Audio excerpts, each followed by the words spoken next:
আইপিএলের franchise Kolkata night Riders Bangladeshi pacer Mustafizur রহমানকে দলে নিয়ে পরে বাদ দেওয়ায় তৈরি হয়েছে বড় ধরনের বিতর্ক।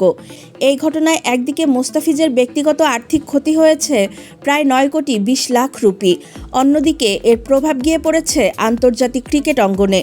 পরিস্থিতি এমন জায়গায় পৌঁছেছে যে আন্তর্জাতিক ক্রিকেট কাউন্সিল আইসিসি ও ভারতীয় ক্রিকেট বোর্ড বিসিসিআই কয়েক হাজার কোটি টাকার ক্ষতির মুখে পড়তে পারে বলে আশঙ্কা করা হচ্ছে। 9 কোটি 20 লাখ রুপিতে মুস্তাফিজকে দলে নিয়েও রাজনৈতিক ও কূটনৈতিক চাপের মুখে শেষ পর্যন্ত তাকে বাদ দেয় কলকাতা। এতে পুরো অর্থ থেকেই বঞ্চিত হন এই টাইগার পেসার। ঘটনার পর বাংলাদেশ ও ভারতের ক্রীড়া সম্পর্কে টানাপোড়েন শুরু হয়।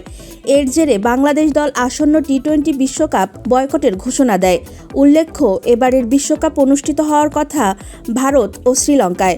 বাংলাদেশের সিদ্ধান্তের পর পাকিস্তানও শুরুতে পুরো বিশ্বকাপ বয়কটের হুমকি দিলেও পরে তারা জানায় শুধুমাত্র ভারতের বিপক্ষে ম্যাচটি তারা বয়কট করবে। এতে সবচেয়ে বড় ধাক্কা লাগতে পারে বহুল আলোচিত ভারত পাকিস্তান ম্যাচকে ঘিরে।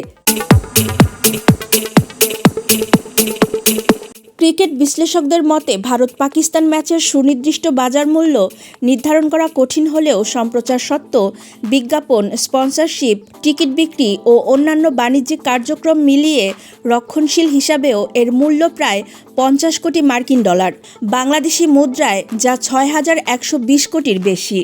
ভারতীয় গণমাধ্যম এনটিভির প্রতিবেদনে বলা হয়েছে, ভারত পাকিস্তান ম্যাচে প্রতি 10 সেকেন্ড বিজ্ঞাপন বিক্রি হয় 25 থেকে 40 লাখ ভারতীয় রুপিতে।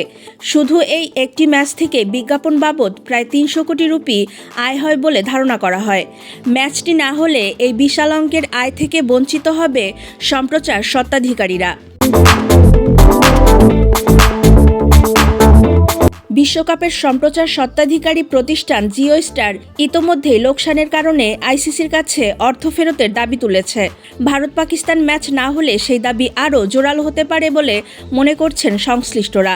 অন্যদিকে বিশ্বকাপ বয়কটের সিদ্ধান্তে বাংলাদেশ ক্রিকেটও বড় আর্থিক ক্ষতির মুখে পড়ছে।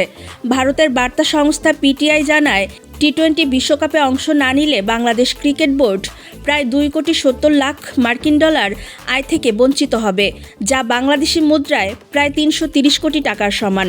সব মিলিয়ে একটি খেলোয়াড়কে দলে নিয়ে বাদ দেওয়ার সিদ্ধান্ত থেকে শুরু হওয়া এই সংকট এখন আন্তর্জাতিক ক্রিকেটের অর্থনৈতিক কাঠামোকে বড় প্রশ্নের মুখে ফেলেছে এক মুস্তাফিজুর রহমান।